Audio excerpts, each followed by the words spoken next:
নমস্কার বন্ধুরা, Mitali daily cooking ব্লগে আপনাদের সবাইকে স্বাগত। আজকে আমি চলে এসেছি আবারও একটা অন্য রেসিপি নিয়ে। খুব সহজভাবে আর খুব তাড়াতাড়ি ভেজ বিরিয়ানি কীভাবে বানিয়ে নেওয়া যায় সেই রেসিপিটাই আজকে আমি আপনাদের সাথে শেয়ার করব। তাহলে ভিডিওটা প্রথম থেকে লাস্ট পর্যন্ত দেখার অনুরোধ রইল। আর লাইক, শেয়ার, কমেন্ট করে প্লিজ চ্যানেলটিকে সাবস্ক্রাইব করে আমার পাশে থাকার অনুরোধ রইল। আশা করছি আজকের এই রেসিপিটা ছোট বড় সবার খুবই ভালো লাগবে। তাহলে আর দেরি না করে রেসিপিটা বানিয়ে ফেলবো। তার জন্য প্রথমেই যেটা করব, এখানে আমি বাসমতি চাল নিয়েছি। চালটাকে ভালো করে 2 থেকে 3 বার জল দিয়ে পরিষ্কার করে ধুয়ে নেব। আর ধোয়া হয়ে গেলে আধা ঘন্টার জন্য জল দিয়ে ভিজিয়ে রেখে দেব। চালটা যতক্ষণে ভিজতে থাকবে ততক্ষণে আমি বিরিয়ানির জন্য সবজিগুলো কেটে নেব। আমার কাছে এই সবজিগুলো আছে, আমি এই সবজিগুলো দিয়েই আজকে বিরিয়ানি বানাবো। এছাড়াও যদি আপনারা অন্য সবজি দিতে চান তাহলেও কিন্তু দিতে পারেন। আমি সবজিগুলোকে একটু ছোট ছোট পিস করে কেটে নেব। আপনারা কিন্তু আপনাদের পছন্দ অনুযায়ী শেপ দিয়ে সবজিগুলো কেটে নিতে পারেন। সবজির শেপ যেরকমই হোক না কেন, এই বিরিয়ানিটা এতটাই টেস্টি হবে, চিকেন বিরিয়ানির স্বাদকেও কিন্তু ভুলিয়ে দেবে। এতটাই স্বাদে গন্ধে অতুলনীয় একটা রেসিপি।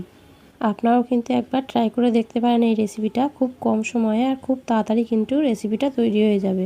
এখানে সমস্ত সবজি আমার কাটা হয়ে গেছে। এবার গ্যাসের উপরে কড়াই বসিয়ে দিয়েছি রিফাইন তেল, আর তার মধ্যে দিয়ে দিলাম 1 চামচ ঘি। যেহেতু আমি কড়াইতেই বিরিয়ানিটা বানাবো সেই জন্য কড়াইতে একটু ভালো করে তেল আর ঘিটা মাখিয়ে নিলাম।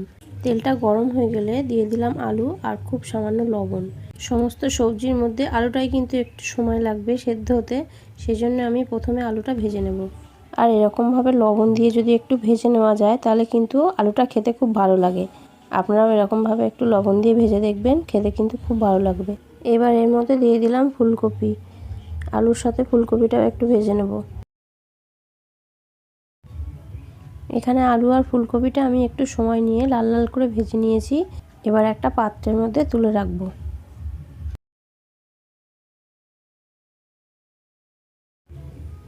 একে একে আমি সবটা তুলে নিয়েছি। এবার এর মধ্যে দিয়ে দেবো গোটা মশলা ফোড়ন। ফোড়নের মধ্যে থাকছে এলাচ, লবঙ্গ, দালচিনি, জয়িত্রী, গোটা জিরে আর গোটা গোলমরিচ, আর দিয়ে দিলাম একটা তেজপাতা। মশলা থেকে একটু ভাজা গন্ধ বেরোলে দিয়ে দিলাম কুচি করে কেটে রাখা পেঁয়াজ। পেঁয়াজগুলো একটু ভালো করে ভেজে নেব। আমি এখানে বিরিয়ানির মধ্যে কিন্তু কোনো রকম বেরেস্তা ব্যবহার করব না, সেই জন্য পেঁয়াজটাকে একটু ভালো করে ভেজে নিলাম। এবার দিয়ে দেব কেটে রাখা বাকি সমস্ত সবজি। সবজিগুলো একটু নাড়াচাড়া করে এর মধ্যে দিয়ে দেব কুচি করে কেটে রাখা কাঁচা লঙ্কা আর টমেটো। সব কিছু একটু একসাথে মিশিয়ে নাড়াচাড়া করে নিয়ে একে একে এর মধ্যে মশলা দিয়ে দেব। দিয়ে দিলাম 1 চামচ লবণ, 1 চামচ ধনে গুঁড়ো, 1 চামচ লঙ্কা গুঁড়ো, হাফ চামচ হলুদ গুঁড়ো, আর দিয়ে দিলাম আদা আর রসুন। আদা আর রসুনটা আমি কিন্তু গ্রেট করে নিয়েছিলাম, আপনারা চাইলে কিন্তু একটু পেস্ট করে নিতে পারেন। আপনারা যারা পেঁয়াজ রসুন খান না তারাও কিন্তু পেঁয়াজ রসুন ছাড়াই এই রেসিপিটা বানিয়ে নিতে পারেন। পেঁয়াজ রসুন ছাড়াই কিন্তু রেসিপিটা খুব টেস্টি তৈরি হবে। একবার হলেও পেঁয়াজ রসুন ছাড়া বানিয়ে খেয়ে দেখবেন, আশা করি আপনাদের খুব ভালো লাগবে। এর মধ্যে দিয়ে দিলাম 1 চামচ জিরে গুঁড়ো, সাথে সাথে ফুলকপি আর আলুটাও দিয়ে দিলাম। সব কিছু একসাথে আমি ভালো করে মিশিয়ে নেব। এবার দিয়ে দিলাম কিছুটা পনির। পনিরটাকেও আমি সবজির সাথে মিশিয়ে নেব। আপনারা চাইলে কিন্তু পনির ছাড়াও এই রেসিপিটা বানিয়ে নিতে পারেন, তবে পনির দিলে একটু বিরিয়ানির টেস্টটা ভালো হয়, সেই জন্য আমি এখানে একটু অল্প পনির দিয়ে দিলাম।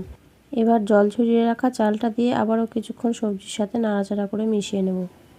আপনারা চাইলে কিন্তু এখানে আলাদা করে ভাতটা বানিয়ে নিয়ে সবজি দিয়ে লেয়ার করে করে বিরিয়ানিটা বানাতে পারেন, কিন্তু আমি খুব তাড়াতাড়ি আর খুব সহজে বিরিয়ানিটা বানানোর জন্য এইভাবে কড়াইতেই বানিয়ে নিচ্ছি, তাই সেটাই আমি আপনাদের সাথে শেয়ার করছি।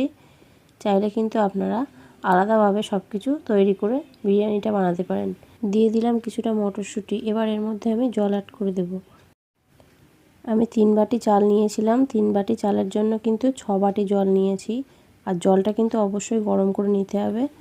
জলটা দিয়ে খুব ভালো করে মিশিয়ে নিয়ে গ্যাসের ফ্লেমটা হাইতে দিয়ে 10 মিনিট ফুটিয়ে নেব। আর অবশ্যই কিন্তু আমি এখানে ঢাকা দিয়ে দেব। ঢাকা দিয়ে 10 মিনিট ফুটিয়ে নেব। 10 মিনিট হয়ে গেছে, এবার ঢাকাটা খুলে দেখে নেব। চালটা কিন্তু অর্ধেক সেদ্ধ হয়ে গেছে। এবার এর মধ্যে দিয়ে দিলাম বিরিয়ানি মশলা, আর দিয়ে দেবো 1 থেকে 2 ফোঁটা মিঠা আতর, আর দিয়ে দেবো অল্প একটু গোলাপ জল, আর দিয়ে দেবো খুব সামান্য গরম মশলা গুঁড়ো। তার সাথে সাথে 1 চামচ ঘিও দিয়ে দেব। সব কিছু দেওয়ার পর আবারও লো ফ্লেমে 10 মিনিট ঢাকা দিয়ে রেখে দেব। 10 মিনিট হয়ে গেছে, ঢাকাটা খুলে দেখে নেব। এখানে একটা কথা মনে রাখতে হবে, ঢাকাটা খোলার সাথে সাথেই কিন্তু নাড়াচাড়া করা যাবে না, তাহলে কিন্তু চালের দানাগুলো ভেঙে যাবে। আমি কিন্তু এখানে 5 মিনিট রেস্টে রেখে দিয়েছিলাম, তারপর নাড়াচাড়া করছি। আপনারাও 5 থেকে 7 মিনিট রেস্টে রেখে দিয়ে তারপর সমস্ত কিছু একসাথে ভালো করে মিশিয়ে নেবেন। সব শেষে দিয়ে দিলাম কিছুটা কুচিয়ে রাখা ধনেপাতা। ভেজ বিরিয়ানিটা কিন্তু আমার একেবারে রেডি হয়ে গেছে। দেখুন বিরিয়ানিটা দেখতে কতটা সুন্দর লাগছে। প্রত্যেকটা দানা কিন্তু একেবারে আলাদা আলাদা আর একটুও ভেঙে যায়নি। খুব লোভনীয় একটা রেসিপি, আপনারা একবার হলেও বাড়িতে এইভাবে বানিয়ে দেখতে পারেন। আমি এখানে একটা রায়তা বানিয়ে নিয়েছি, এই বিরিয়ানির সাথে এই রায়তাটা খেতে কিন্তু খুবই ভালো লাগে। আজকের এই ভেজ বিরিয়ানি রেসিপিটা আপনাদের কেমন লাগলো সেটা অবশ্যই আমাকে কমেন্ট করে জানাবেন। আর ভিডিওটা যদি ভালো লাগে তাহলে প্লিজ চ্যানেলটিকে সাবস্ক্রাইব করে লাইক করে আমার পাশে থাকবেন আর অনেক অনেক শেয়ার করুন। আপনাদের সাপোর্ট আর শুভকামনা আমার অনেক দরকার, তাই প্লিজ আমাকে সাপোর্ট করবেন।